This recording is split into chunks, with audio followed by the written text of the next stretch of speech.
I've certainly trained bankers in London. Yeah, you don't just. So he's an expert in these matters, and I'll pass the forum on to him now, and he can educate all of us. Well, thanks. I do appreciate you coming along today on a Sunday afternoon to listen to me. What's happened there? Oh, there we go. I was asked initially whether I'd talk about the job guarantee, but first of all, you've got Bill Mitchell coming along next time to talk to you, and having me talk about the job guarantee when you've got Bill Mitchell coming from Newcastle, in a sense, is people used to say taking coals to Newcastle. In England, that would be taking coals to Newcastle. Plus, I've already done a couple of talks about job guarantees in Melbourne, and one or two people in the room here have heard that already. My job is actually talking about money and finance and all that. I'm a lecturer in economics at Adelaide Uni, where I've been now for about 17 years. In the 1990s, and I'm sad to say, even in the late 1980s, just because it ages me a bit, I used to train bankers, please don't hate me for this, in London, including from the Bank of England. And that's basically why, or how, when we decided to move to Adelaide, just because I loved Australia and wanted to come and live here, and I love Melbourne, but being a Londoner, spending 35 years in a big city, I wanted to try living in a small town rather than a big city. That's why I live in Adelaide, and that's how I ended up teaching money and banking courses at Adelaide Uni. I've only been a modern monetary theorist partly because of the influence of Bill Mitchell, who's coming along to talk to you next time, for somewhere between 10 and 15 years. So if I contrast our way of looking at the world with what is still, in Australia anyway, the mainstream way of looking at the world, the neoclassical way of looking at the world, I'm almost contrasting the way I see the world now with the way I would have seen it 20 years ago. And if some of the things that I'm going to say, if you're relatively new to MMT, seem at all surprising or confronting, then I like to say that's okay by me. It's great if you're sceptical, because that was exactly my reaction. I started to get interested in modern monetary theory in about 2004. I wouldn't say that I started describing myself as a modern monetary theorist until just after the collapse of Lehman Brothers, which was towards the end of 2008. It took a long while and a lot of reading and research. Some of this story and a description of what modern monetary theory involves and the way we do macroeconomics, something called stock flow consistent macroeconomics, and how it fits in with behavioural economics and work by psychologists, and an attempt to justify and describe how a job guarantee would work and how we think economies ought to be run, is in this book, which is ridiculously overpriced, so I wouldn't necessarily recommend you buying a copy. I'm not I don't get paid extra money when they sell these, but if you'd like to take a look at a chapter from the book, the chapter on modern monetary theory, for free, then you can send me an email, maybe via the organisers of today's talk, and I'll send it to you to take a look at. And somebody is going to get this copy that I brought with me today anyway. Has anybody heard of Stephanie Kelton? Yes, some of you have. The two most famous modern monetary theorists are Bill Mitchell, who is coming to see you soon, and probably the only one who around the world, amongst the general public anyway, might be more famous than Bill, is Stephanie. Stephanie came over to Australia last year, sponsored by Get Up for the purpose, and she did a talk in Melbourne. Was anyone there? I think it was in the town hall, yeah. She did a talk in Sydney. I went to the one in Sydney. And she did a talk in Brisbane. Stephanie is Bernie Sanders' chief economic advisor and was the chief economist on the Democrat side on the Senate Budget Committee a few years ago. She has a great deal of influence, including amongst people who normally only listen to mainstream economists. And it's great that the University of Adelaide have made her our visiting Harcourt professor for the next year. She'll be in Adelaide in January, and so many people want to see Stephanie that rather than arranging meetings with her and all of them and flying all over the place, because she's only around for about a week when she comes over, I'm organising a conference which will be aimed at politicians and activists and the general public, as well as at economists too, but it's not principally aimed at economists. And Stephanie will be speaking. Warren Mosler, you might also have heard of, who along with Bill invented MMT. He won't be there in person, but he'll be giving a talk as part of the event. We have a whole stream of other speakers in case you feel like coming along. Anyway, I'm going to talk a little bit about the Reserve Bank and the government and the federal debt and all that kind of stuff. But I thought there might be one or two people here who've hardly ever heard of modern monetary theory before or are new to it. So I thought we'd better have a little bit of a refresher. Who's the guy on the left-hand side? Does anyone know? Minsky. That's right, Hyman Minsky. Modern monetary theory is built on the shoulders of a previous generation of economists. Most important amongst those, two people called Abba Lerner and Wynne Godley, and also Hyman Minsky. Most of the American modern monetary theorists were students or colleagues of Minsky. He's popular. Minsky's become popular since the global financial crisis. Unfortunately, he didn't live long enough to be aware of how famous Hyman Minsky has become. Every economist has heard of Hyman Minsky now. In Minsky's most famous book, which was published in 1986 called Stabilising an Unstable Economy, he included this quote: "The game of policy making is rigged. The prince is constrained by the theory of his intellectuals." I don't believe that the progressive side of politics in Australia, and you could say this in most countries, have ever properly understood how the monetary system works. Even in the days when there were fixed exchange rates, it's a different story now. But it's certainly the case now that the Labour Party and the Greens and progressives generally around the world are fighting often with one arm behind their back because they don't understand the monetary system, because they listen to economists. If you follow Bill's blog, you'll have come across this a little bit in the context of the Labour Party in the UK, who are themselves from the neoclassical mainstream, who present them with options that constrain their choices. They're not aware they have more freedom for good or ill than they imagine. And that's why I've included this quote from Warren Mosler too. Lack of understanding of the monetary system has been the worst enemy of the progressive agenda. Modern money basics. I wrote a couple of years ago an article for the Conversation site where I said that modern monetary theory could be boiled down to two axioms and one identity. An axiom, using that word correctly, is a statement which is obviously true, which you shouldn't even have to justify or test because it's just obviously the case. And I used to put the second one before the first one on this list, but I've noticed down through the months that actually it's more effective to reverse them.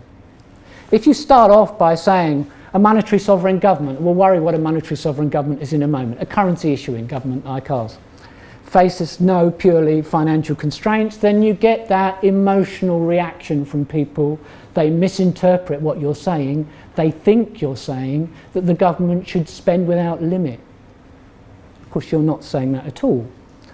All economies face real constraints. What do we mean by that? In every society, there's a limited supply of labour and skills and capital equipment and technology and infrastructure and natural resources and ecological space, limiting our productive capacity. And if we spend beyond that productive capacity, then it's going to cause a problem in terms of accelerating inflation. We accept that.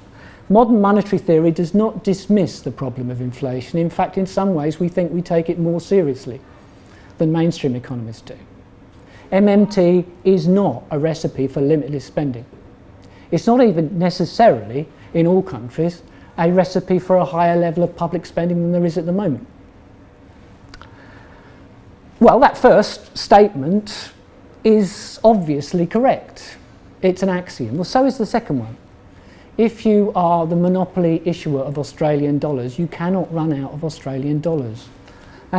Everybody from Bill Mitchell to Alan Greenspan, the former follower of Ayn Rand and chairman of the Federal Reserve in the US, would agree, as far as that's concerned. So those two statements are obviously correct. The third statement is an identity. That means it's a mathematical equation which is true by definition. In this case, you can justify it from the national income accounts, or you can justify it just from saying for every lender in the financial system there is by definition a borrower. If you need to borrow, if you're spending over this year, let's say, more than you're earning and you're borrowing to cover the difference, then an economist might call you a deficit unit. You're running a financial deficit. If I'm spending less than I'm earning and I'm adding to my savings, then I'm a surplus unit. I'm running a financial surplus. Across our entire financial system in Australia, for every surplus unit there's a deficit unit. For every dollar that is being lent, there's a dollar that's being borrowed. We can aggregate all households. If we were aggregating all households and I'm a surplus unit and you're a deficit unit, we'd cancel out as far as the aggregate is concerned. We can aggregate across the whole private sector, which includes households and businesses, including financial institutions as well. If we do that so that we've got an aggregate balance for the private sector, there are two other sectors too. There's the government sector and there's the rest of the world. We sometimes call the rest of the world the foreign sector. The same thing applies across those three sectors. They cannot all be running surpluses. If the rest of the world is running a surplus with Australia, which means we have what's called a current account deficit on our balance of payments, which we've had since 1974 and we still have at the moment, despite the trade surplus. That means the rest of the world is running a surplus on our financial system. If the government over the next year is also running a surplus on our financial system, what does that mean about the private sector? It means it must be running a deficit, because the surpluses and deficits have to cancel out, because for every lender there is a borrower. This is not a theory, this is just a fact. It would be a theory if you started to try and tell a story about causation, that changes in one balance would drive in changes in the others. But in terms of the statement, it's just an accounting result. It's something that has to be true. What our government is betting on is that our economy will not implode over the next year or two. While the government runs a surplus, it's extremely unlikely that the foreign sector is going to go permanently into deficit in the near future in Australia. So they're betting on the private sector being in deficit. It's extremely unlikely, given the state of our economy, that there's going to be an investment boom as far as businesses are concerned. So they're betting on households going further into deficit. That means they're betting on the ratio of household debt to gross domestic product, which in our country is about 125% of GDP at the moment, household debt. They're betting on that rising again. Well, we already have the world's second highest household debt ratio. I don't think that's going to happen. And people like me were saying this a year and a half ago too, when all those mainstream economists, you might have read them in the newspapers, were saying, oh, be careful, interest rates are going to go up in Australia. It's just a matter of time. Interest rates have to rise soon. I could name some financial journalists, but I won't, who were saying that. We were saying that's not going to happen in the near future. Our economy is going to be quite weak. We have so much household debt at the moment. If the government insists on trying to push its budget towards surplus, Well, any surplus is going to be very temporary because the economy is going to slow down and potentially go into recession, and the tax receipts won't be as strong as they're forecasting. They'll be, and the government will end up with a deficit anyway. Well, all that sort of logic and those broadly defined forecasts come basically from understanding the basics of modern monetary theory, which are simple enough. To quote another person that we built on, John Maynard Keynes, in The General Theory, the ideas which are here expressed so laboriously, because actually there's a lot of slides, I won't go through them all with you, otherwise I'll be here all day. They're quite simple. Monetary sovereign governments. What is a monetary sovereign government? To be a monetary sovereign government, you have to issue your own currency. Greece, Italy, Spain, Portugal, they are not monetary sovereign governments. Don't imagine that you can draw any lessons from any of those countries and the way those governments have had to manage their budgets over time and the debt crisis that they've been engaged in. You can't draw any lessons from them and apply them to Australia, a completely different case. Monetary sovereign governments issue their own currencies, use a floating exchange rate. So when you're talking about foreign countries that have a fixed exchange rate, well, they've limited their sovereignty by doing that, because if you have a fixed exchange rate, you are guaranteeing that you will convert your own currency into foreign currency at a fixed rate to defend the value of your currency while you remain with that fixed rate system in place. And of course you can run out of foreign currency, so don't compare countries like Argentina or Venezuela, for that matter, with Australia and our monetary system. They have nothing in common with our monetary system. And those countries tend to have significant foreign currency debts too. Our government has no significant foreign currency debt. We have had a floating exchange rate since 1983, and of course we're a currency issuer. Australia is a monetary sovereign government. The US has a monetary sovereign government, so does the UK, so does Canada, so does Japan, so does New Zealand, so do a stream of other countries that we could list. They are currency issuers and full monetary sovereigns. Everybody else, you and me, the small businesses near where you live, BHP, the state government of Victoria, the government of Greece, they're all currency users. Well, if you're a currency user, if you're going to spend, you've got to earn the money before you can spend, or else you have to run down past savings to pay for your spending, or else you have to borrow before you can spend. And when I talk about the net money supply, I'm talking about the total indebtedness of our federal government, basically. So, how are you going to fund your surplus? That's the issue. Deficits are self-financing. What do I mean by that? Every time the government spends, they create dollars. When they tax, they destroy dollars. If they spend more than they tax, the number of dollars goes up. That's what happens. It's self-financing. Those dollars, as I'm going to tell you about before we finish, if I don't spend too long talking about this kind of stuff, for reasons to do with interest rate management, are converted into Treasury bonds. In other words, the Australian Office of Financial Management, the Treasury, basically regularly auctions Treasury bonds to absorb those dollars that have been created by this government net spending, because it helps the RBA to manage interest rates. That's why they do it, not because they need the dollars. Why would they need the dollars? They create the dollars. On the other hand, federal surpluses don't pay for themselves. When people talk about the problem of funding the federal deficit, they've got it 180 degrees the wrong way round.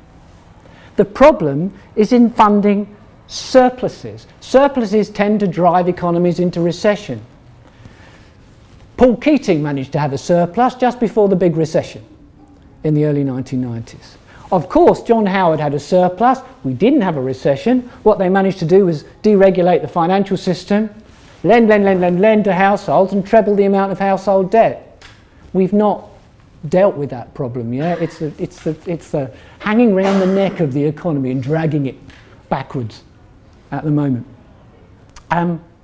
Federal surpluses must be funded either by the rest of the world deficit spending. If you're Germany and you're running a huge current account surplus, if you're a Singapore or Norway running a huge current account surplus, sure, then you can have your government running a surplus and your private sector running a surplus, because it's the rest of the world that's borrowing on your financial system. That's what's happening as far as you're concerned. That's not the case for Australia.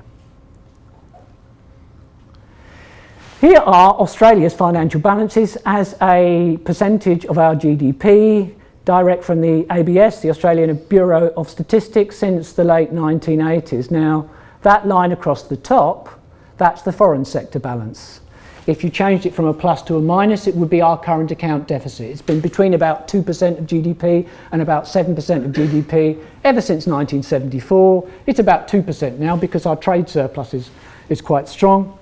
The current account includes payments of interest, profits, dividends, and one or two other things too. And basically Australia's current account is not in surplus even now. It's been reasonably stable over time. If you're worried about the country having a big deficit with the rest of the world, as I suppose you might be, although with a floating exchange rate it's not exactly a problem, that happened when John Howard was Prime Minister. That happened when there was a federal surplus. If people tell you a federal deficit necessarily means a bigger current account deficit, not in Australia, not in the last 40 years anyway. Quite the opposite, if anything. What you can see here, well, let's get rid of the rest of the world. We'll just have the government balance and the private balance. You see, when the rest of the world was there, the three of them on average would come out to zero. That was the point of including all three balances. Since the foreign balance has been a plus the whole time, if we just look at our federal government balance and private sector balance, well, you can see this is what economists would describe pretty clearly. Not just economists, anybody that had done first year statistics. There's something of a negative correlation there going back over recent decades, isn't there? When everybody gets really pessimistic because there's a global financial crisis, even if Australia doesn't have a nasty recession, then the private sector rapidly goes from being in huge deficit to surplus because everybody wants to save and nobody wants to borrow anymore and the banks don't want to lend anyway. Of course, the government balance goes into deficit. About half of that was Kevin Rudd deliberately running a deficit to support the economy.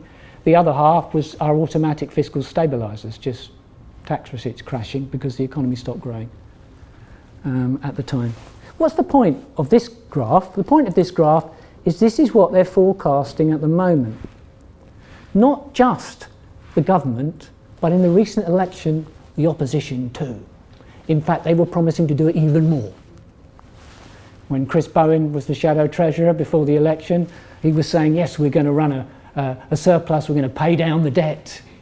He should have said, we're going to destroy some money. That's what it means.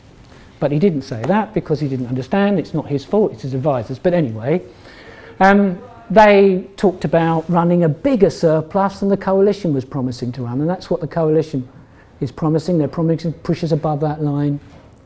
What that means is they're promising to push the private sector further into deficit. I don't think we're going to have a business investment boom. I don't think it's businesses that will be doing the deficit spending if this happens. They'll need to find some way of getting the private sector to deficit spend and not businesses, and that means households. So how will we fund their fiscal surplus? You're going to have to borrow more to make it happen, otherwise it won't happen. I don't think it will happen for very long. But what happened last time we did this? Well, this is what happened last time we did this. The Howard Costello government managed to run years of budget surpluses, and part of that was the mining companies borrowing a lot to dig big holes in the ground. That investment boom's finished now. But much of it was households borrowing huge amounts, and that's one of the reasons why it's so expensive to buy any housing in places like Sydney and Melbourne, and why the property market in those two big cities, this city, is so dicey these days. It's that enormous build-up in household debt. Only Switzerland is above us. Only Switzerland is above us as far as household debt is concerned. So what they're gambling on at the moment is that somehow they can get that red line going up again. What people like me and Steve Keen and other people who know much more about these things than I do by saying is we just don't believe that will happen. So we don't think the economy is going to grow very quickly, and in fact there are signs of it not happening already. The amount of new lending has been decelerating over the last year, just as the property bubble has. It's not burst or anything, but it's deflated somewhat for the last year and a half. We don't think it's going to happen. So I think, well, you know, they might get 1 year of surplus, but it's quite likely we're going to get a recession in Australia in the next year or two, unless they change their tune. All right. Now, we could just stop there for a moment, because that's sort of part one. That was me going over MMT and why I think MMT is useful. And if you understand what we've been talking about so far, I forecast, if this is not true of you already, that you'll find it very difficult to watch Q&A. It's very difficult to watch the whole program, because at some point in the middle somebody talks about paying down the debt. And you just think, no, not at the moment. Or if anybody was to mention what I was just talking about, somebody would say, Zimbabwe, hyperinflation, spending without limit. That's not what we said, is it? Nobody wants to spend without limit. We're just saying if it is appropriate to do some more deficit spending, given the state of the economy and private sector balance sheets, and trying to get households to borrow a bit less and have the government do a bit more deficit spending, the government isn't going to run out of dollars. That's what we're saying. Anyway, does anyone want to ask anything now, or shall I go on? Go on. Why don't you think we will borrow more? Why don't I think we'll borrow more? Because most of the people I know have got as much debt as they can easily manage already. Go on. In the previous graph you showed over the space of maybe 5 years the whole offloading to back of private debt. If it's household debt and property loans, how is that happening so quickly? Private balance. Well, this is gross debt. This is not just the private. This is not just households. This is the whole private sector. And this is not gross debt. So there's not a simple relationship between the two. Is that flow, the other one's stock? This is the stock of household debt. It's also gross household debt as well. So the household sector could have a zero balance, but you could still see gross household debt rising over time. And particularly in a country where the degree of inequality was increasing, this might happen, because you might expect people who were well off through superannuation, etc., to be adding to their saving, running surpluses. Other people could be running deficits, borrowing more. Those people borrowing more would increase gross household debt. But actually, if I had got the household balance on here, you could have a household balance of zero. So there's not a simple... so yes, this is a flow and the other one is a stock, but also there are other reasons why there's not a simple relationship between the two. I'm just pointing out that actually if you were to say when the fiscal balance started to tighten up in 1994 until 2009 when we went back into deficit, I don't think it's a coincidence that that's 1994 and that's 2009. There is a relationship between the two. If you get James Juniper to come and talk to you about stock flow consistent macroeconomic models, he'll show you some equations and charts and things and explain the relationship. But that's not something that I want to try and do right now. Go on. Steve, I've heard Bill talk about writing off debt. Yeah, I think they're rich writing off debt. Why couldn't the American government simply write off $20 billion of debt and start again? They could do that if they wanted to. Whose debt? It's mainly American private sector debt. Private sector debt. They could do that, yeah. They could take the debt on their own balance sheet. I don't expect them to do that in the US. I do expect that to happen in China at some point. I don't think there's going to be a terrible catastrophic crash in China, because I don't think that the Chinese government plays by the same rules that we do. And a lot of the debt in China is held by state-owned companies anyway. And it would be quite easy, actually, for President Xi just to write it off, to add the debt to the, if you like, to the Chinese central government balance sheet. They're not going to run out of yuan. That's not that they don't have problems to do with all sorts of issues, including demographic ones, but the Chinese government isn't going to run out of yuan any more than the Australian government will run out of dollars. Anyway, maybe I might just go on a bit. Back to Hyman Minsky. I've been talking about the Australian government being a currency issuer, and I've sometimes used the word money. I've said when the government spends, it creates money. Well, absolutely. And when the government taxes, it destroys money. That's actually literally true. Banks, private banks can create money by lending. They can't create what we're going to call currency. There's a distinction there.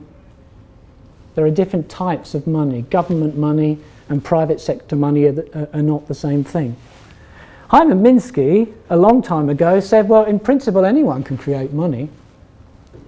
If you perform some service for me, and if I give you an IOU, saying that I'll pay you $1,000, and if I'm well known and have good credit in our community, then that $1,000 IOU I've given you, somebody else might take that from you in return for goods and services, and it could start trading as money.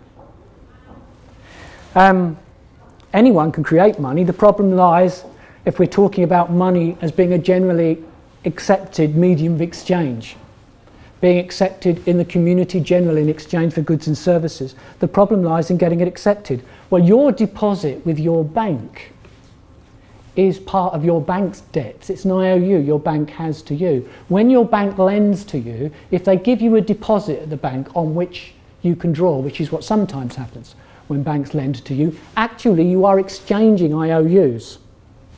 The bank has a financial claim on you. You've promised to pay the bank back over time with interest. You have a financial claim on the bank. You've got a deposit at the bank. If you want to spend out of that deposit, if it involves a transfer of funds into somebody else's account at a different bank, well, your bank has promised to arrange that for you, and they'll arrange that for you using the government money that they hold at the RBA. If you want government money yourself in the form of physical currency, well, your bank's promised to give it to you. If you're going to use your bank account to pay your taxes, to discharge your liability to the government, well, actually your bank will do that for you. There's no way of you directly doing it. It's your bank using its holding of what we call its exchange settlement account, its holding of government money at the RBA. Because our deposits at our banks, we are confident that we can convert them into the currency which our government and the RBA issues at par, dollar for dollar, and there's no risk of that not being the case. Because of that, we accept the funds that we've got on deposit at our banks as having value in exchange, as being money, as being a monetary asset. But in a sense, it's a little bit similar to the story I told you a minute ago, where I had a debt to you and I had a good credit rating, you had reason to trust my IOU. Anyway, that's what Hyman Minsky had to say about money. Over here we have John Maynard Keynes. Now, I'm going to be arguing, before we finish, if I go very quickly, that we shouldn't be thinking of government debt as debt at all in a country with a monetary system like Australia. And it always helps to have someone like Keynes to quote here, so I've taken a footnote from the general theory slightly out of context. What Hyman Minsky's just said basically over here is that all money is debt, but not all debt is accepted as money. Over here, well, if all money is debt, then we can draw the line between what we regard as money and what we regard as debt, perhaps at whatever point is most convenient for handling a particular problem. A 5-year term deposit you have with your bank is included in the money supply in Australia, in the broad measure of the money supply anyway. A 5-year government bond is at least as safe, if not safer. Very similar asset actually. More liquid, in fact. You can more easily get the cash back before maturity because there's a very liquid secondary market for treasury bonds. Why don't we think of treasury bonds as being money rather than debt in the conventional sense at all? Why might it make sense to do that? It might make sense to do that because it would change the discourse. It wouldn't change anything that really mattered fundamentally, but it would change the discourse. Nobody would talk about the possibility of the government running out of money. Barnaby Joyce did this on Q&A a few years ago. He started going on about we might have to fire all the school teachers and all the nurses because the government's going to run out of money if we keep going on like this. Nobody contradicted him really on the panel. Somebody tried to contradict him from the audience, but it's nonsense to talk like that. Anyway, how does our monetary system work? We've got the Treasury over here and the Reserve Bank, which is owned by the Treasury. And if we're thinking about the people on the board of the Reserve Bank who make the interest rate decision on the cash rate every month, they're appointed by the Treasury. 3 of them are ex officio. One of those 3 people is the Treasury Secretary, is the Chief Public Servant in the Treasury, who's on the RBA board. Then there's the Governor and the Deputy Governor that the government appoint, and then they appoint another 6 people for terms of 5 years, but they're appointed by the government. Yes, they make interest rate decisions, they have done since the early 90s, in a sense independently of the government, but they're pursuing an inflation target which was negotiated between the government and the RBA. They operate under the terms of the RBA Act, which of course is laid down by politicians. Basically, the Reserve Bank has only a very, very limited degree of independence from the government and is best thought of as part of the government. Now, it's a little bit more complicated than this because the Treasury thinks it can save money sometimes by having some of the government's transactional accounts, some of the agencies that make up the governments having transactional accounts with private banks. But that's just a complication that we won't worry about. For the most part, the federal government banks at the RBA. The official public account, or more correctly, the official public accounts group, is managed by the Reserve Bank of Australia. It's just a bookkeeping item, if you like. Sure, the government has a balance at the RBA, but it's not included in any official measure of the money supply, and it could be anything really. Until 1982, the RBA regularly bought and held on to treasury bonds that the government issued. The government still has, although they don't use it very much, but the government still has an overdraft facility at the RBA. The RBA and senior officials of the RBA have regularly, when we've asked them, said there are never any circumstances where they'd ever bounce a cheque of their owners, which is what the Australian government is.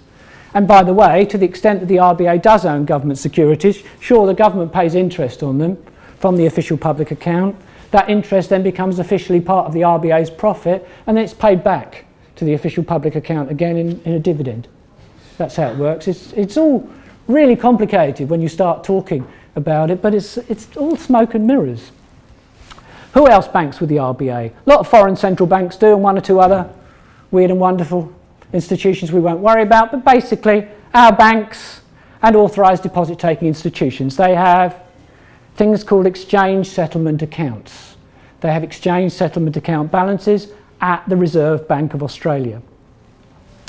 We have one monetary aggregate which is called the monetary base, which doesn't include very much. It's got about $115 billion in it at the moment. It includes the physical currency that you and I carry around with us. There's about $75 billion of that in the economy right now.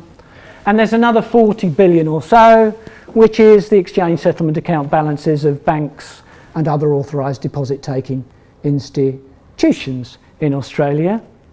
That's the monetary base. That's government money, if you like. That is what's been spent into existence by the Treasury or lent into existence by the Reserve Bank of Australia. That is the currency which it is necessary for the private sector to have to pay its taxes. Money is that which is necessary to pay your taxes. Taxes are paid using those exchange settlement account balances. You think you're paying your taxes to the government. In fact, your bank is paying your taxes using its exchange settlement account balance. Your deposit goes down, so your bank's liability goes down, but the bank's exchange settlement account balance goes down as well, so the bank's assets go down by the same amount. Those exchange settlement account balances are also used for, all of us to make payments, and for the sake of this diagram, the state governments are over here with the rest of us in the private sector. They don't bank, and there are some state government balances which are not important at the RBA, but state governments basically do not bank with the Reserve Bank of Australia. The government of Victoria banks mainly with Westpac, for example, but the different state governments have different arrangements in terms of their banking, just like the rest of us do. And if you want to make a payment to the government of Victoria, maybe you have to. Maybe you've got to make a tax payment to the state government. Well, technically what's happening is that your bank's exchange settlement account balance is being debited by that tax payment. And in this case, Westpac has its exchange settlement account balance credited. That's how it works. Millions of transactions taking place over time. We could, again, get very complicated because we are in the middle, literally in the middle of a transition in Australia from retail transactions, like I was just describing, being batched and cleared irregularly over time. It used to happen once a day, more recently 5 times a day. We're in the middle of a transition to real-time gross settlement, even for retail transactions, which we didn't really until recent years have the technology to deal with, but many of us can now make these real-time payments using a system called OSCO, if you want to check it out through your bank. Anyway, it doesn't change essentially the fact that the Reserve Bank, our central bank, stands between the federal government and the rest of us. And the deposit-taking institutions, why do you and I and Malcolm Turnbull and the government of Victoria and Kim's Cafe, wherever that is, why do we see our deposits with these banks as being money? Because we can transfer funds to others, or most importantly, because in a sense this drives money, we can pay our taxes to the federal government via our bank's exchange settlement account balances. Broad measures of the money supply include currency, don't include exchange settlement account balances because they'd sort of be double counting if they did, but do include all of our deposits with the banking system. And banks' exchange settlement account balances are a very small proportion of our deposits with the bank, something like 2% at the moment. So there are different forms of money.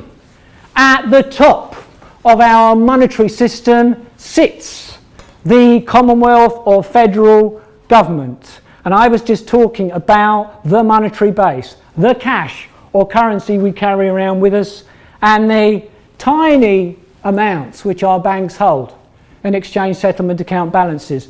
In America, there are minimum ratios for cash balances that private banks have to hold at the central bank. There is no minimum in Australia except 0. They're not allowed to run overdrafts on their exchange settlement accounts, but they don't hold very much in their exchange settlement accounts. They hold a bit more than they used to because of the change I was talking about before, because of the change in our payments system in recent years, but they still don't hold very much. It's not very profitable to hold exchange settlement account balances. Go on. Is that interest bearing? It is. I might tell you about that in the next slide or two. But yes, currency doesn't pay interest, exchange settlement account balances do. Not a commercial rate of interest though, not a profitable rate of interest to receive. Down here we've got your bank's IOU to you. Now why do we accept that as money? Because our bank promises to use its exchange settlement account on our behalf to facilitate transactions for us. But private bank money is further down this monetary pyramid. And I wouldn't be in the monetary pyramid at all if we were talking about me giving you an IOU, but if you wanted to sort of extend it, I guess the rest of us would be down below the banking system. Our deposits with banks are particularly safe since the financial crisis, because if you've got up to $250,000 deposited with a bank, there is now a Commonwealth government guarantee as well, which means if the bank was to fail, you'd get the money back from the government. That didn't used to be the case. Government money, or central bank money, the monetary base, is sometimes called vertical money. It's passed down to the private sector from the government and the RBA. It is a net financial asset for the private sector. This is money we have, which isn't our debt. Most of the broad money supply, something like 95% of it, money you've got in your bank account, is in your bank account because somebody else in the private sector borrowed it into existence first. Money is created when banks lend, like I was saying before. If a bank makes a loan to you, sure, you owe the bank money, but the bank has put funds in your account. If you spend those funds and you give them to me and I save them, they'll be in my bank account. Did my saving provide the banking system with the cash for you to borrow? No, it's the other way around. You borrowed the money into existence and then I could save it. That's how the monetary system works. Anyway, that's called private money or credit money because it's created by banks lending, or sometimes horizontal money because it's passed across the private sector. You notice there's a difference here. Money that's created through private borrowing is, sure, money that's created now, but there's a debt that has to be serviced in the future. All money is a form of debt. Most debts don't count as money.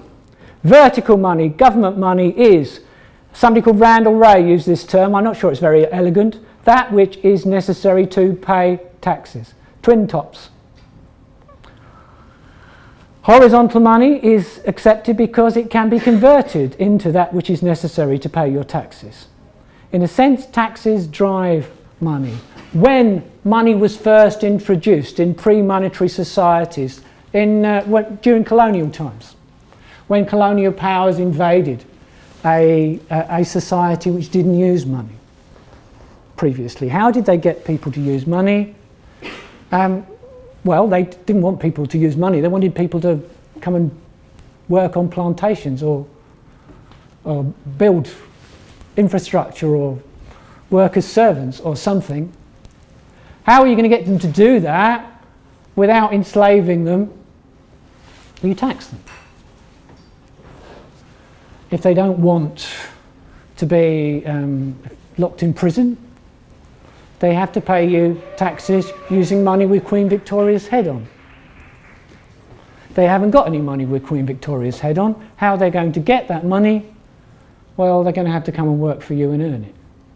So they'll come and they'll work on the plantation, or they'll build whatever you want them to build. Some of them won't do that. Some of them will provide services to other people to get the money. But you've introduced money into a society where there was no money before. That happened in country after country after country. These days, when we talk about taxes driving money, what we mean is that if we didn't have taxes and we did have a government that's spending, 25% of GDP, then over time the amount of money in circulation would go up and we'd end up creating inflation because we'd be spending well beyond the productive capacity of the economy, and then money would lose all value. So we tax now in order, if you like, to reduce private sector spending power, to create room within the productive capacity of the economy for the government to spend without creating inflation. That doesn't mean taxation and government spending have to equal each other though, and normally they don't. Government bonds are not in the monetary base, but perhaps they should be. As I said, government bonds and exchange settlement reserves are quite similar in some ways. Zoltan asked me about whether exchange settlement account balances pay interest. Yes, they do. The RBA pay interest on exchange settlement account balances. So exchange settlement account balances, which are not thought of as government debt, are interest-bearing liabilities of the government or of its central bank. Treasury bonds, which are thought of as government debt, are interest-bearing liabilities of the government. There isn't that much difference between them. Treasury bonds are quite liquid too. Their prices don't change very quickly over time. The secondary market, you can sell them and get the cash back quite quickly. I'd rather think of government debt as being the net money supply. By net, what I mean is actually it's the net financial assets of everybody else. The net financial liabilities of the government are the net financial assets of everybody else. Well, this is the way our system works as far as the cash rate is concerned. As we know, the cash rate is currently 1.25%. Technically, that's a target that the board of the Reserve Bank announces on the first Tuesday of every month. They've just, of course, cut it for the first time since 2016 to 1.25%. This is not, apart from one or two technical things I'm not going to talk about, this is not a rate of interest at which the RBA lends to the banks or pays the banks. The RBA pays the banks a lower rate of interest than this on their exchange settlement account balances. It pays them a 1% interest rate at the moment. It pays them in general, as it says here, 0.25% below the target cash rate on their exchange settlement accounts. A rate below a commercial rate. Banks can approach the Reserve Bank of Australia for overnight lending. If they do this, if the banks initiate this, then they don't do it very often these days. Basically, you'll only do it if you've stuffed up your liquidity management. If it's too late in the day to borrow on the money market and you're worried that your exchange settlement balance is getting close to zero, then you borrow overnight from the RBA. They'll charge you a punitive interest rate. That's the ceiling. The cash rate itself, that 1.25% figure, is a target that the Reserve Bank has for the rate of interest at which it wants to see the private banks lend to each other overnight or for 24 hours. And this is necessary, the way our system works at the moment, in order for the system just to continue to operate, because remember, there are millions of transactions taking place every day. So there are funds going out of the exchange settlement accounts of some banks and going in to the exchange settlement accounts of other banks. And in order to facilitate the system to work smoothly, the banks that are accumulating excess funds, well, they don't want to leave them getting a 1% interest rate. They'd rather lend them overnight for 1.25%. And the other banks that are running short, they don't want to have to go to the RBA and pay 1.5%, they rather borrow at that 1.25% cash rate figure at the moment. We've had this system for so long, it's so well understood in what is a relatively simple banking system, that actually when the RBA wants that cash rate at which the banks lend to each other overnight, that rate of interest which is the benchmark that other interest rates are set with reference to in our economy to change, the RBA doesn't have to do anything really very much except just announce the change. Because the key issue that everybody's used to now is there's sort of there's always a 0.25% incentive to lend excess funds from your exchange settlement account balance overnight, whatever the target cash rate is. So if they reduce the cash rate to 1% in the next meeting, then the whole thing will shift down. There'll still be that 0.25% incentive. The RBA doesn't create money to reduce the rate of interest. The RBA does nothing at all except announce a change in the cash rate. That's all that happens. If there was too much cash in the system, why would there be too much cash in the system? If there was too much cash in the system as a result of the government spending more than it taxed, so running a deficit, remember, every dollar the government spends increases the reserves of the banks. Every dollar the government taxes reduces the reserves of the banks. If the government spends more than it taxes and nothing else happens, then the supply of exchange settlement reserves to the banking system will go above the level that the banks target collectively. They'll have excess reserves. You'll end up with a situation then where there's hardly any banks that need to borrow overnight. All the banks have got excess exchange settlement reserves, and if there is any overnight lending, the rate of interest on it will be not the target rate of 1.25%, it will be close to the floor, maybe at the floor. No bank will lend to another bank at a rate of interest below this floor because that's the rate you get from the RBA itself. On the other hand, if there was a shortage of reserves, why would there be a shortage of reserves?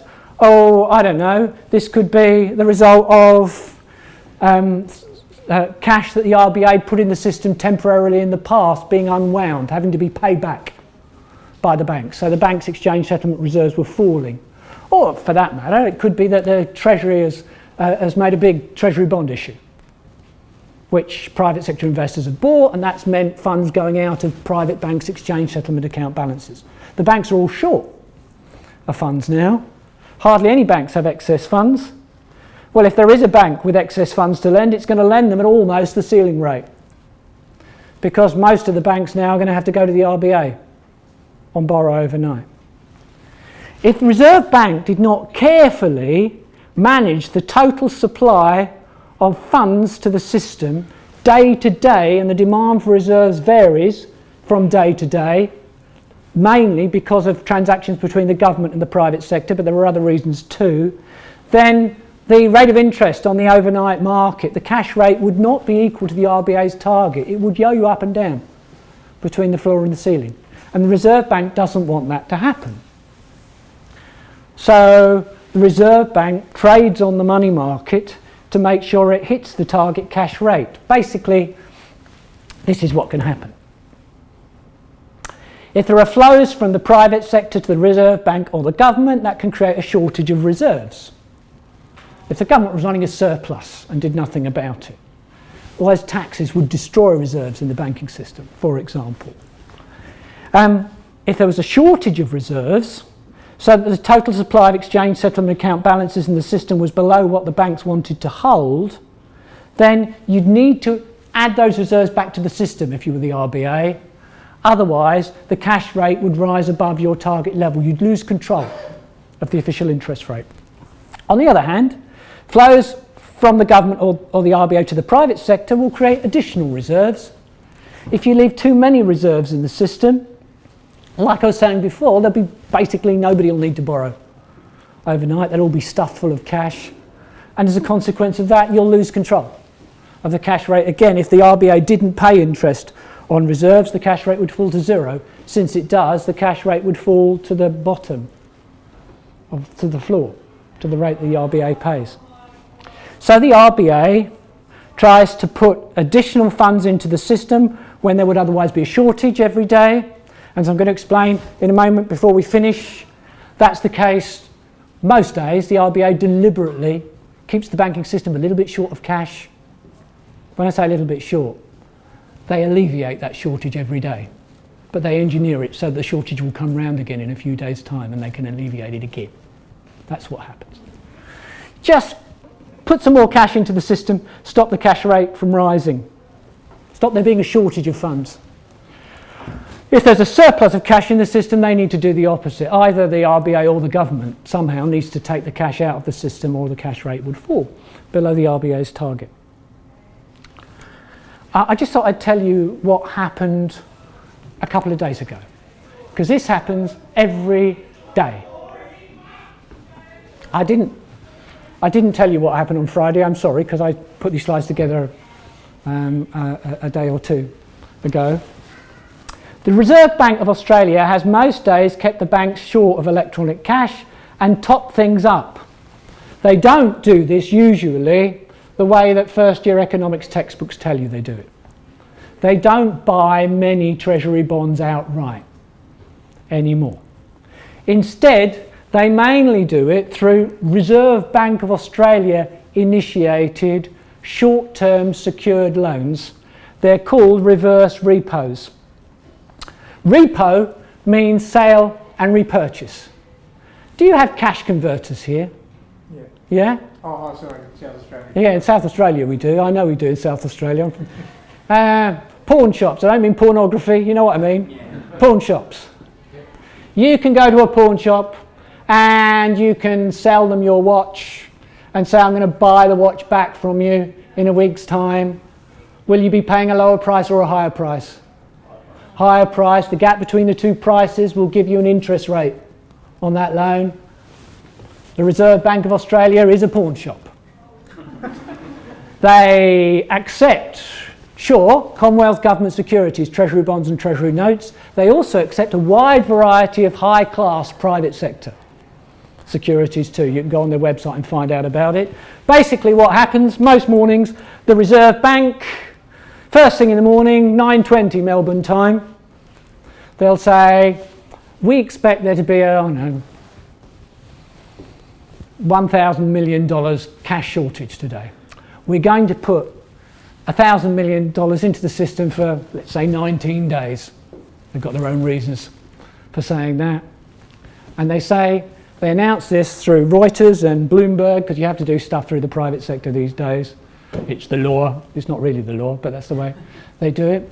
And they say, okay, all you members of the Reserve Bank Information Transfer System, which basically means the banks and a few others, bid for the business. What you're really doing is you're bidding for the right to borrow cash for 19 days from the Reserve Bank of Australia.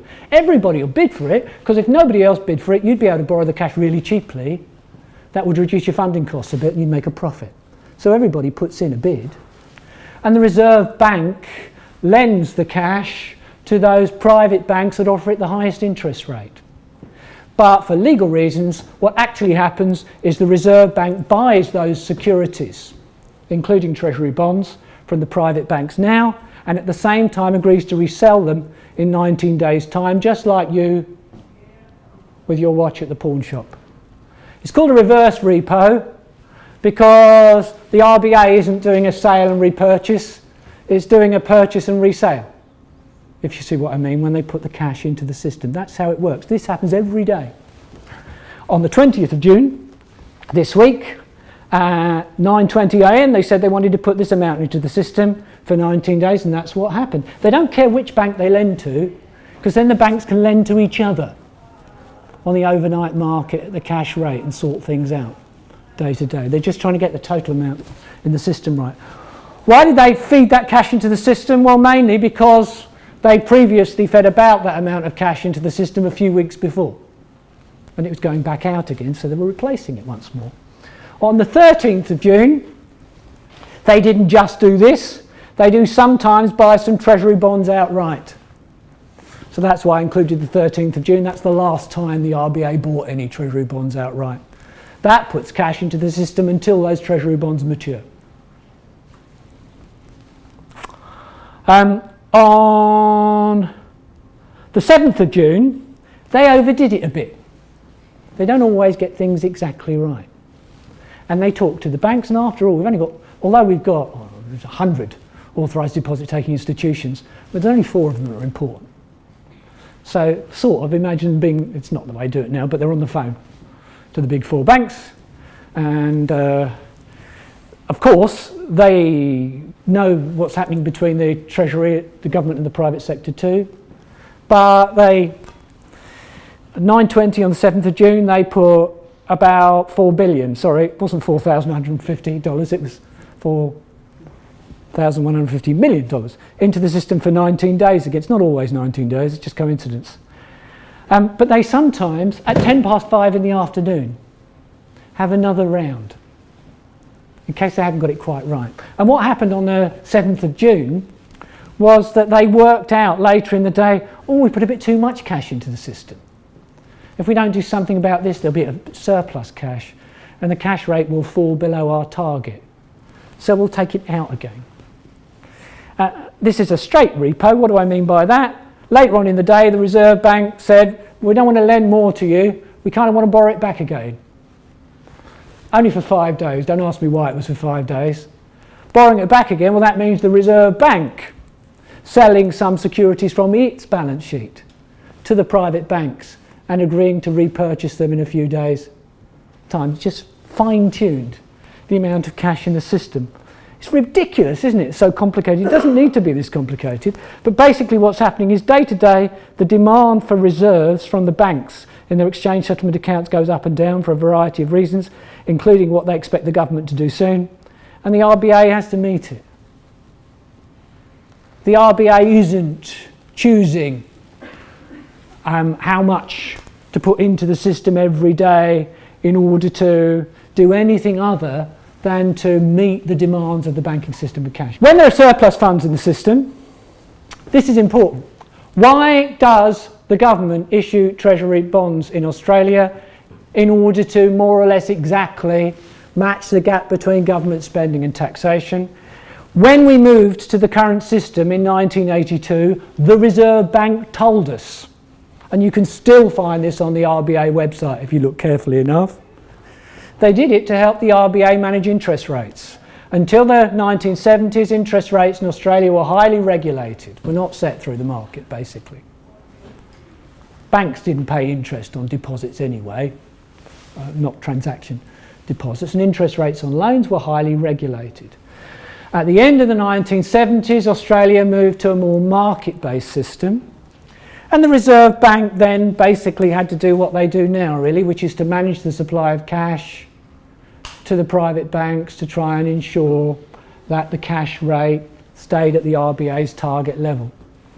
But a problem that they had was that until this point in time, it was commonly the case that the government would spend more than it raised in taxes, but then wouldn't sell enough treasury bonds to the private sector to absorb the extra cash that had been created, because they just sold whatever treasury bonds investors were prepared to buy at interest rates, or yields, that's the word they use for it, that the RBA chose for the government. So if there wasn't enough demand from the private sector for treasury bonds, they just didn't sell any. It was called the TAP system. The RBA bought them. That doesn't happen anymore. They stopped doing this. Not that it's illegal, they just stopped doing it in 1982.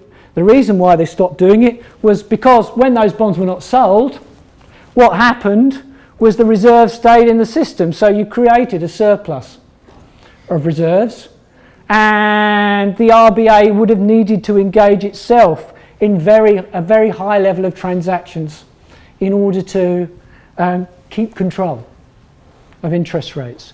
So to help the Reserve Bank manage interest rates by managing the supply of cash to the banking system in 1982, they introduced the auctioning of long-term treasury bonds and short-term treasury notes by the government in whatever amount was necessary to stop government spending creating excess reserves in the banking system. That's why they did it. Not because they need to borrow the money, in other words. In order to obscure things even more, to make it look as though the government needs to borrow money, in 1999 the RBA stopped being responsible for doing this at all, and the Australian Office of Financial Management, which is part of the Treasury, now deals with the issuance of new government securities. But of course it has a big impact on flows of funds into and out of private bank exchange settlement accounts. So they have to coordinate this very carefully with the Reserve Bank if the Reserve Bank is going to keep control of the supply of cash to the banking system. It's not independent of what's happening in government. Anyway, how's all this worked? Well, the current system in all its detail came in 1993. That's when the RBA was given the job of actually determining what the cash rate should be. And when they started, they didn't always get it exactly right. So that the actual cash rate, which is the average interest rate on overnight interbank loans, which is collected from the banks by the Reserve Bank, was not always precisely equal to the RBA's target. That's what those black blobs are about. They were trying to get it right, but they didn't get it exactly right early on. As you move into the 2000s, what do you notice about the black blobs? They disappear. We've got more finely defined detail over here because a basis point is 1/100th of 1%. So the scale is different. But even here you can see during the 2000s, since the financial crisis, basically the overnight cash rate the private banks use has barely ever been 1/100th of 1% away from the RBA's target. So the RBA announces the target cash rate of 1.25%, and that is the rate of interest at which the private banks lend to and borrow from each other. They've come to understand the system. The RBA has come to be very good at managing the supply of cash to the system. And when they reduced the target cash rate, which they did at the last meeting, what happens? Nothing happens as far as the RBA is concerned. A lot of people that go to economics classes get taught some nonsense about the Reserve Bank buying government bonds to feed more cash into the system to reduce the interest rate. Utter nonsense, as the Reserve Bank will tell you. They do tell you. They don't do anything, they just announce it. That's all that happens. The whole corridor comes down, and that 0.25% incentive to lend on the overnight cash market, that's still there. Nothing else changes. Now, they're talking about zero interest rates, and when they get to zero interest rates, they'll talk about quantitative easing. What does quantitative easing involve? If we were in Australia to introduce quantitative easing, which we have never done yet, unlike central banks in almost every other high-income country in the world, it would mean the RBA no longer trying to manage the supply of cash to the banking system to hit a target for the overnight interbank lending rate anymore. It would mean the RBA deliberately making the overnight market irrelevant. They would make the overnight market irrelevant by engaging in very large-scale outright purchases of government bonds and perhaps some private sector securities as well to flood the banking system with reserves. It wouldn't be free money, it would be an asset swap. To the extent that the RBA was buying government bonds the private banks owned, well, not just the private banks, the private investors owned, from the private sector, and was paying for those government bonds by creating additional exchange settlement reserves, then, like I've just said, government bonds are an interest-bearing liability of the government. Exchange settlement accounts at the RBA are an interest-bearing liability of the government. You are swapping two virtually identical assets. It's not free money. You'd be buying government bonds. What it would do, though, and what it has done in a lot of countries, it would make the ceiling redundant. So in Europe, the only banks that borrow at the ceiling rate from the European Central Bank are basically the Greek banks that are desperate. The overnight market doesn't exist because the European Central Bank keep putting more and more and more reserves into the system, so that the level of reserves the private banks need, oh, what's happened here? I've lost my, is far less than the reserves that they've created. What does that do? It reduces the official interest rate to the floor rate. So the official interest rate in the UK now is the bank rate. The bank rate is the rate of interest the Bank of England pays on bank reserve balances. It used to be a rate called SONIA, which was the overnight interest rate between the banks. Banks don't lend to each other overnight in the UK. There's all those excess reserves. They don't need to. All quantitative easing does is it reduces the official interest rate to the floor rate. If you make the floor rate zero, then the official interest rate will be zero. What do you know about official interest rates in Japan and in the Eurozone? Do you know what they are? They're negative. The official interest rate in Japan is minus 0.1%, and the official interest rate for the European Central Bank is minus 0.4%. How is that possible?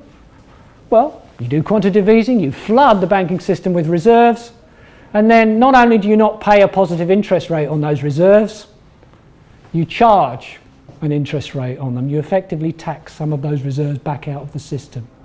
Again, why would you do that? You're trying to get the banks desperate to get rid of the reserves. They can't lend the reserves to members of the public. A bank can't lend its reserves to you. You haven't got a reserve account.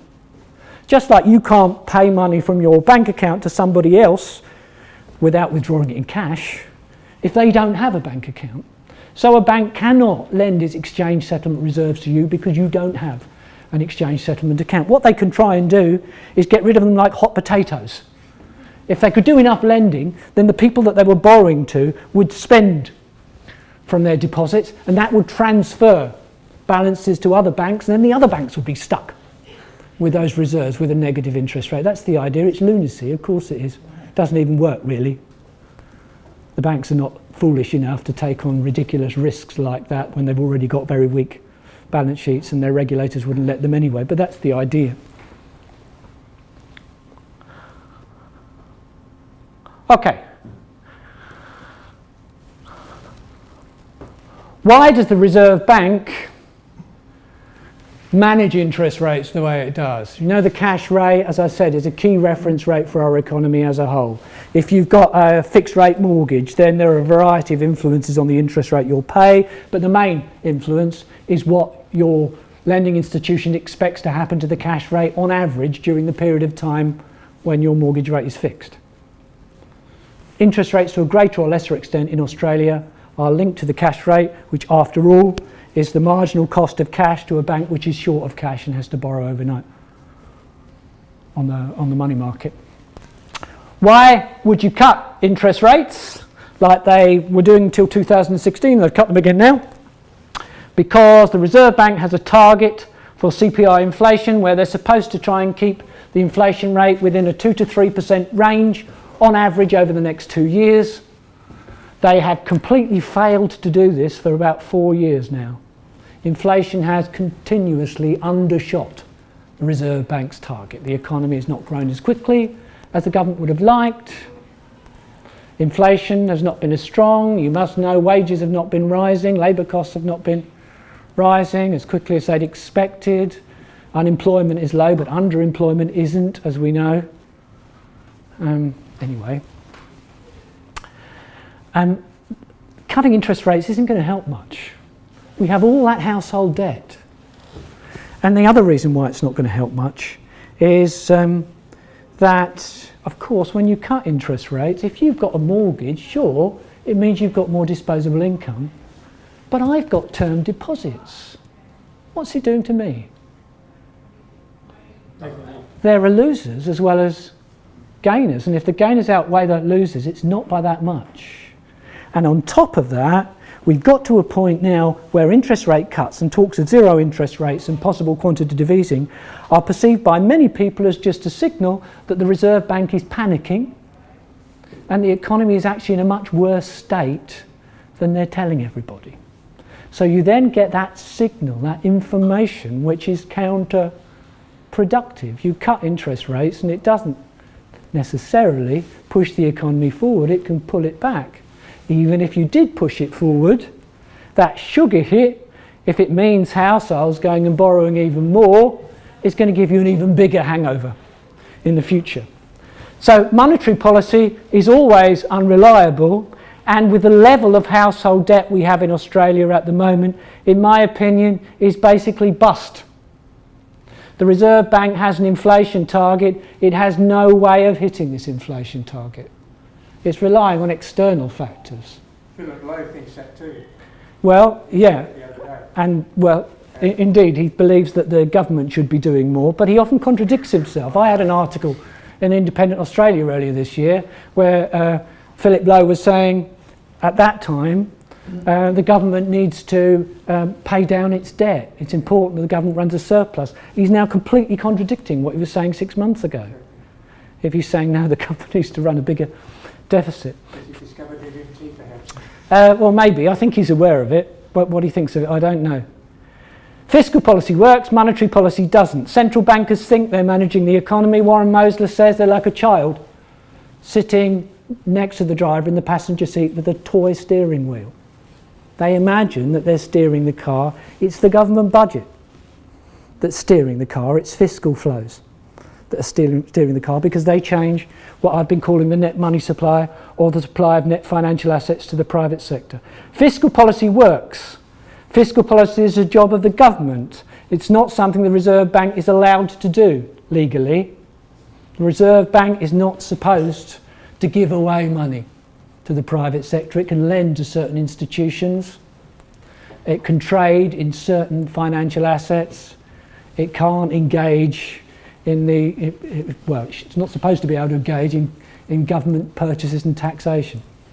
That's the job of the government, which has to pass a budget through Parliament The trouble is our government, and unfortunately the opposition, thinks it has to pay down the debt, which means, imagine, well, you don't need to imagine, maybe you're like me. When they talk about running a surplus, I just mentally change that to destroying money. That's what they're doing. A fiscal surplus involves destroying money. It doesn't add to the ability of the government to spend in the future because the government has a limitless ability to spend. It's the inflation constraint which limits our ability to spend as a whole country without destroying confidence in money. So, why issue debt at all? Why issue treasury bonds at all? To pay for things? No.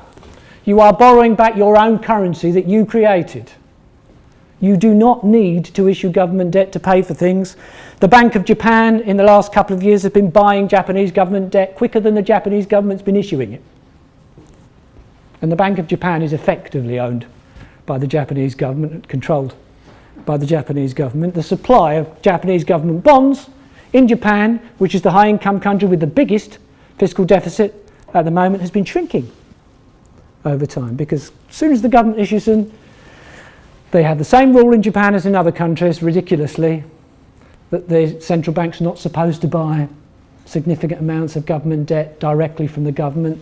They buy it second hand. They may as well buy it from the government. To help the RBA hit the target for the cash rate, there's no need to do that if we, just bearing in mind what we were talking about from quantitative easing, if you just let reserves in the banking system increase, the official interest rate will just change to whatever rate the RBA pays on bank balances. To provide safe assets to savers, allow everybody to hold term deposits at the RBA. Much simpler. Not just the fund managers either. There's no reason why you and I couldn't do it. Allow us all to have term deposits with the RBA. If you want to control the whole term structure of interest rates, that would do it. You destroy a few jobs in a few banks, but they're not doing anything useful anyway. Because there was once a reason. Yeah, actually there was. Gold standard days, fixed exchange rate days. There did used to be a good reason for issuing government bonds, which I won't worry about now, but there hasn't been for 35 years. I think this is just one of those things we do because we always have. What if we stopped issuing government debt? Fiscal deficits would just add to the net money supply like they do now, but you'd be leaving additional reserves in the banking system. The official interest rate would be the floor rate, just like it is under quantitative easing. You wouldn't be issuing government securities at all. It changes nothing much, but nobody would ever imagine the government was going to run out of money again. The issue would then be, how do you balance the economy?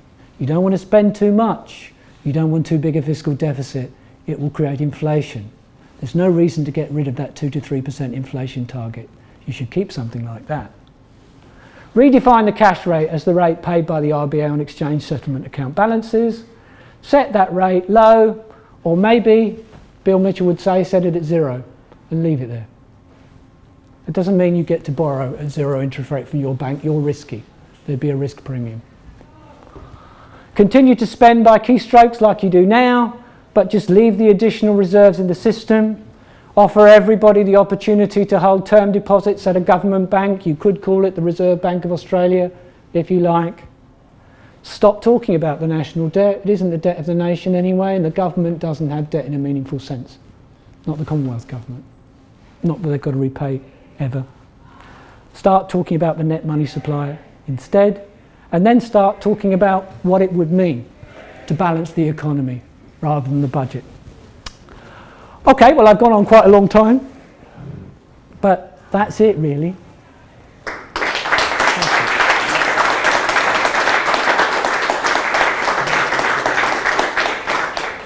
Thanks. I really enjoyed the talk. It was really fascinating. Do you know of any countries around the world where, well, you seem to say that the discourse is really important to get that message across, and in Australia it appears that the Labor and the Liberal Party are both running the same line, which, do you think members of Parliament here are aware of this and they're lying about it, or they're appeasing the voters, or do you think they're being misinformed? They're not all lying about it. Most of them are not talking about it at all.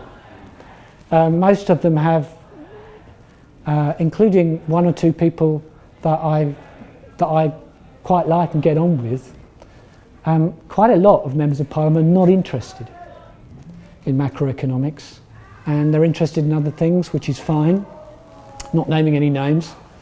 There are a few that are interested in modern monetary theory. There are, in both the Greens and the Australian Labor Party, they're not in the majority at the moment, far from it.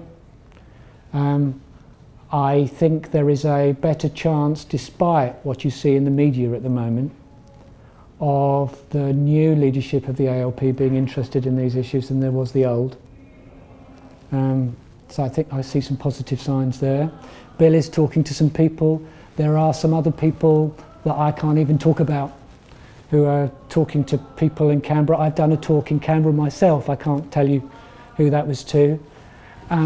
This is not to big up modern monetary theory. It's just to point out when people are very negative about these things, they shouldn't be. 10 years ago, there were, I don't know, 5 or 10 people in Australia talking about these issues. There are now thousands of people.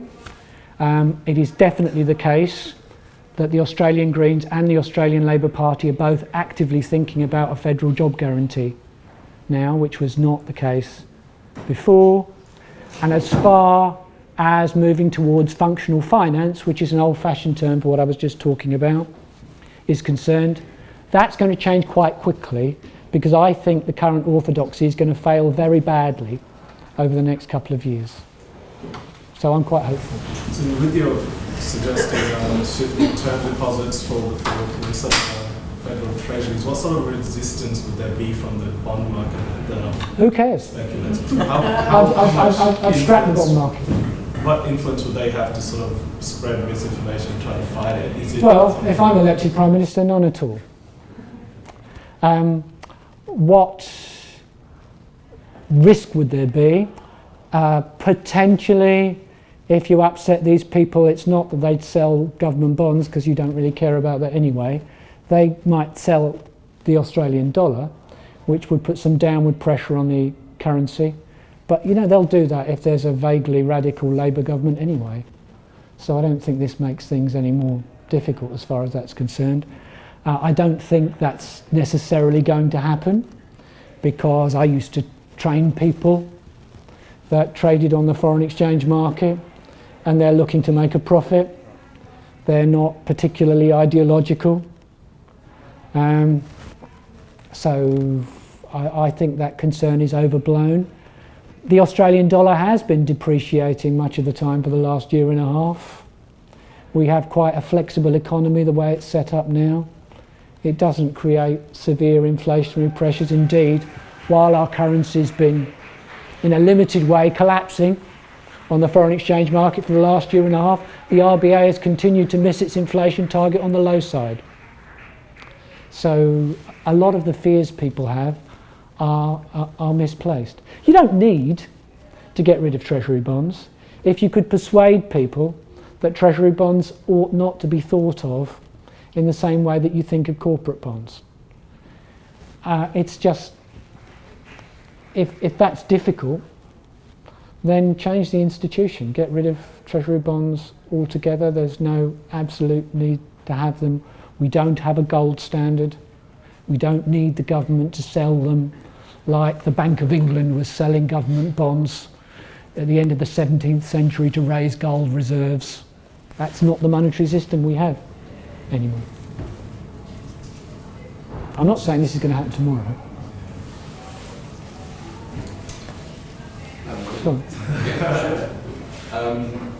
Can you name any countries around the world where the discourse is a lot better with modern monetary theory?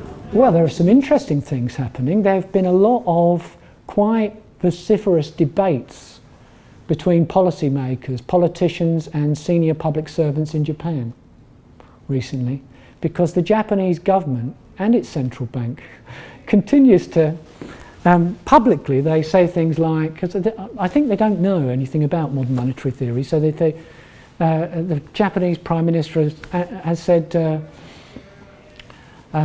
use modern monetary theory would be to engage in a dangerous experiment. We won't be doing dangerous experiments in Japan. They've been net spending with 0% interest rates on government debt because the central bank's been buying the government bonds for years now. They are the poster child of modern monetary theory in many ways. They're just not aware that they've been doing it because they don't know what modern monetary theory is. Every now and then they create a mini slump in Japan by ill-advisedly raising a tax, a sales tax, in order to try and push the government budget balance back towards zero. But then the economy crashes and their tax receipts in general fail, and so the fiscal deficit goes up again, and they stop doing that. But Japan, there's an interesting discourse in Japan. In the US, Bernie's chief economic advisor is Stephanie Kelton, and Alexandria Ocasio-Cortez is going around everywhere flashing Bill's textbook at the moment. So these things are being discussed. There are members of parliament in the Labour Party in the UK that are fully on board with MMT. It's just unfortunately that the advisors of the shadow Chancellor of the Exchequer are not at the moment. Bill is really world famous now. And Jan's Varoufakis as well. Yeah, well, he's a friend of all these people. And his chief economic advisor was James Galbraith. James is a modern money theorist. He doesn't necessarily describe himself as such because he's from the previous generation. But you'll find loads of YouTube talks he's given, some of which I was in the room for, where he said basically modern monetary theory is just macroeconomics done correctly. Just a general point, just before, say somebody showed us that we had to close down the fossil industry in 10 years, that's it, say somebody proves that.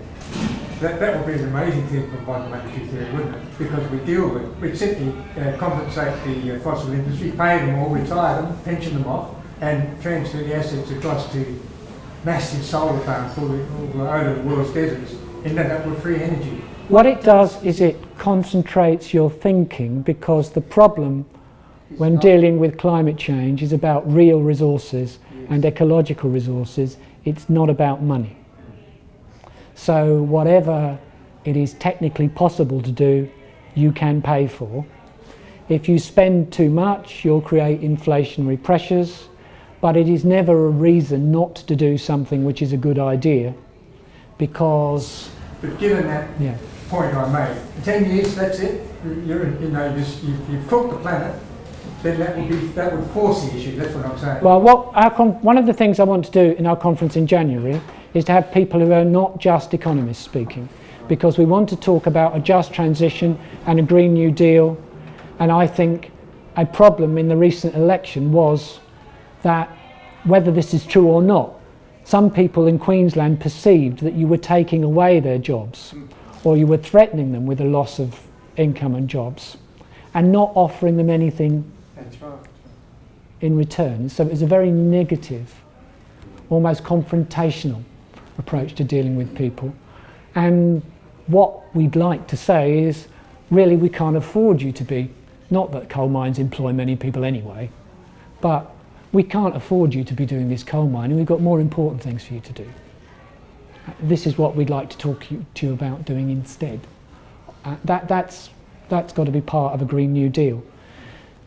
You then have to worry about whether the technology exists, whether the natural resources you need exist, whether it will work, whether you've got the skills in place, how much you'll have to spend, what will then happen as a result of that expenditure, what demands will that create for real resources, will that be inflationary?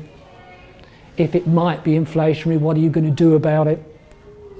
In the Second World War, in the UK, Keynes introduced a form of compulsory savings. In other words, that in wartime, the British government did not say, we can't fight Hitler because we've run out of money, even though there'd just been the Great Depression, mass unemployment, poverty, malnutrition, starvation marches all the rest of it. The British government was convinced that it was bankrupt in the 1930s. Suddenly the 1940s came around, there was the Second World War, they weren't bankrupt anymore.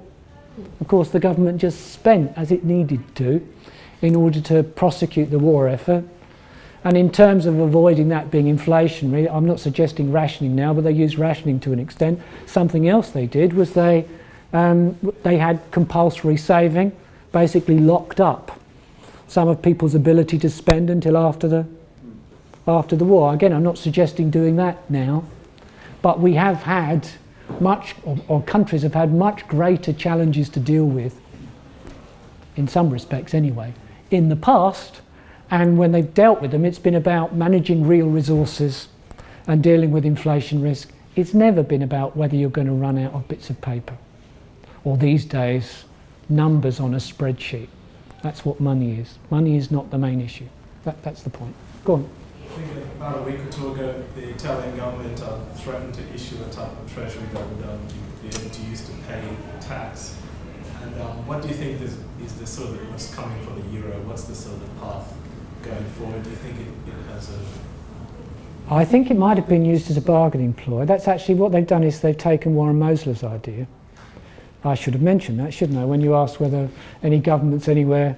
Unfortunately, the governments that seem to be not scared to use a modern monetary theory frame, even if they don't say it's modern monetary theory, to discuss macroeconomics at the moment, are governments on the right. There's nothing particularly left-wing about modern monetary theory, it's just understanding how the monetary system works. So if Donald Trump wants to give people tax cuts last year, and when Democrats complain about that, turn around and say, well, we're not going to run out of dollars. And I deplore almost everything Donald Trump ever says or does. But I couldn't help but laugh when the Democrats were laughing at Donald Trump when he said that, because I was thinking, well, he's absolutely right. He's not wrong. That's the one thing he said which is actually absolutely right. He's not going to run out of dollars. And of course, I mean, they've got their problems now, but the main reason why the US economy has done better than the Australian economy, in some respects, in the last year and a half has been the deficit spending. Not a very effective way of doing it. You give tax cuts to rich people, they don't spend very much of the tax cuts anyway. But as far as the Italian government is concerned, I think if they go ahead with those tax anticipation notes, that's what they are. When you introduce a currency, if you make people pay their taxes in that currency, it creates a demand for that currency. The Italian government is saying we won't break the rules of the euro or leave the euro, but instead what we'll do is we'll issue some zero interest bearing tax anticipation notes, again as Bill will tell you if you ask him, in order to start buying government bonds, and then later on say, if necessary, we will buy limitless amounts of them, to stop interest rates on government bonds rising, to stop any of the Eurozone governments defaulting. But this was contingent on the governments whose bonds they were buying fulfilling a set of criteria that Greece, for example, didn't, and Italy has been in and out of over time. That's the issue, really. Okay, another question, Steve. Thank you very, very much. You're a 25-year veteran. You certainly know your stuff on this side of things. I could see from when you began talking about MMT, you were relaxed, sitting on the bench there. The moment we got onto banking, you were off and strutting this stuff. So I'm amazed that anybody would want to come and listen on a Sunday afternoon to somebody talking about exchange settlement account balances and treasury bonds. But thank you very much. I hope it wasn't very boring. much for sharing that knowledge.